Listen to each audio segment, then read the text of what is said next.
Hey, I wanted to talk a little bit about the joys of playing from a fake book. Um, if you don't know what a fake book is, I'll try to explain it in as simple a terms as I can. It's a compilation of songs that are written out in sort of bare bones skeletal form with just nothing but the melody line and chord symbols for the harmonies that are expected to go with those notes in the melody line on it. And the idea is that it's an open invitation to be as creative as you want to be, as you can be, by taking that basic structure and turning it into your own kind of arrangement. And this fake book, I'll show you a little about. It kind of looks like this. You got the melody line just one note at a time, and then chord symbols. Some of them simple, some of them very sophisticated and complicated on top of it. But it should not be confused with a simplified arrangement or version of any given song, because it's actually very complex and sophisticated in its own way with the harmonies that are chosen. And you need to be creative in terms of the rhythm, because it doesn't give you that either, in terms of what's down underneath and any bass line or anything like that. So professional musicians have been using these fake books for close to a century, probably.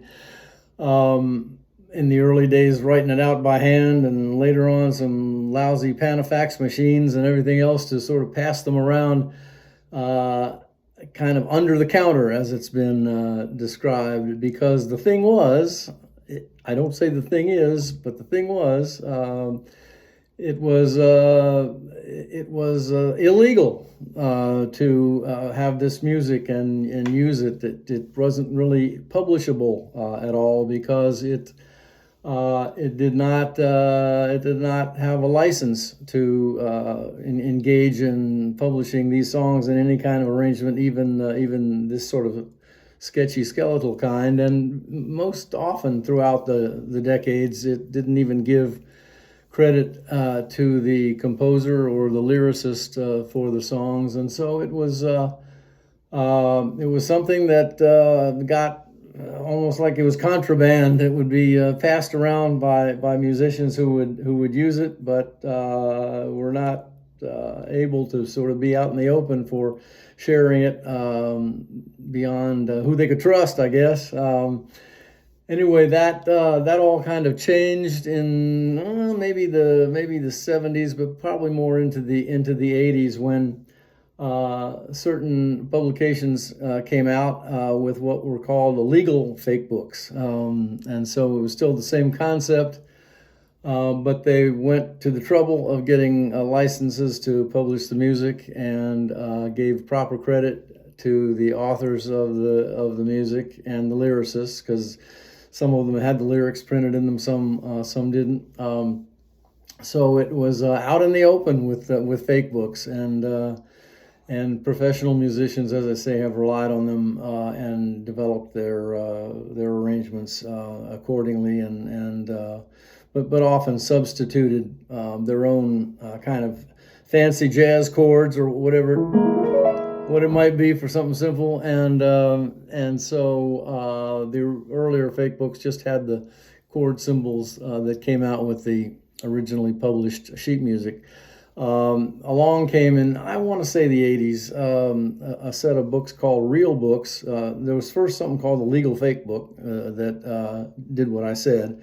But then these publications called real books came out, and in addition to all the legalities covered, they would listen to recordings by various artists of the songs, and where those artists would use alternate chords or alternate harmonies that still fit the tune. They would indicate what those were with the chord symbols, and so folks were off and running. So, as I say, it's an open invitation to be creative. You can take a simple chord and sort sort of expand it on out, or you can use other notes with the melody note that go with the chord. You can develop any kind of rhythm if you want to underneath it, because it's not showing you that, but you can do that. So as I say, this, I want to talk about the joys of doing it, because it is so much fun. You do need to, it's not a simplified arrangement. You do need to become familiar with all of the chord symbols, and you know, we're talking about hundreds, if not more than that, of possible chord symbols, because you got your basic triads and seventh chords, and then augmented and diminished chords, and seventh chords with added ninths and 11ths and 13ths, and these things that the jazz players have come up with over the years, and some of the classical composers, especially in the early decades of the 20th century, caught on to that and included a lot of that kind of harmonization in their classical works too. But anyway, it is fun, and I'll try to do something to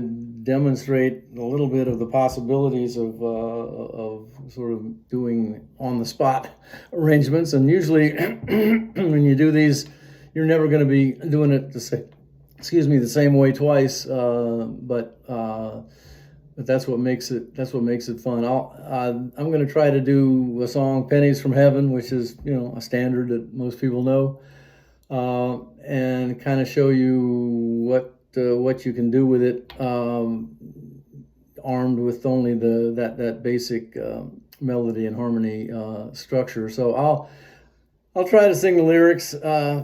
Until recently, I could have done it an octave higher where it ought to be, but I don't know, something happened. My voice cracked, so I'll just do it down here low, and hopefully we'll get through it. So.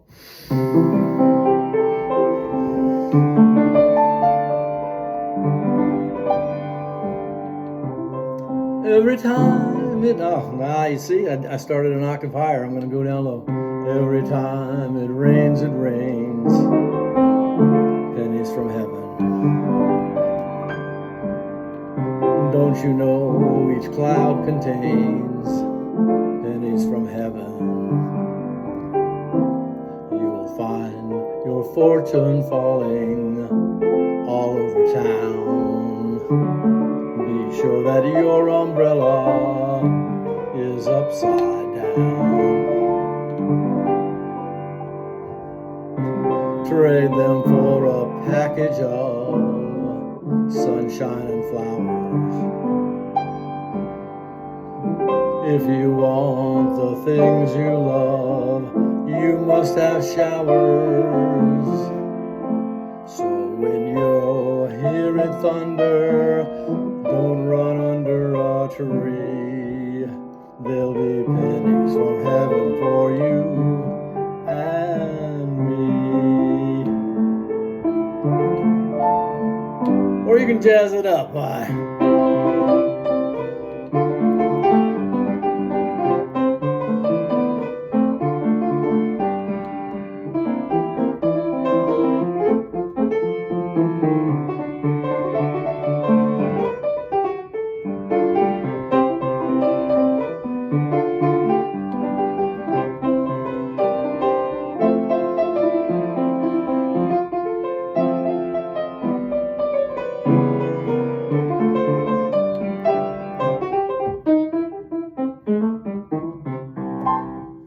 so you can pull all that stuff out of a Fakebook, and folks more talented than me could pull out even more of that from a Fakebook. But and eventually you get comfortable with what you think of as your own arrangement. But as I say, the whole idea is it doesn't need to be the same way twice. You can vary it each time. So anyway, I hope you get some idea there. I'm gonna close it out with one other quick thing from the Fakebook, another sort of classic standard that has become something that jazz artists cover all the time in their own special way. No two are really alike. It's called Willow Weep for Me.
Thanks.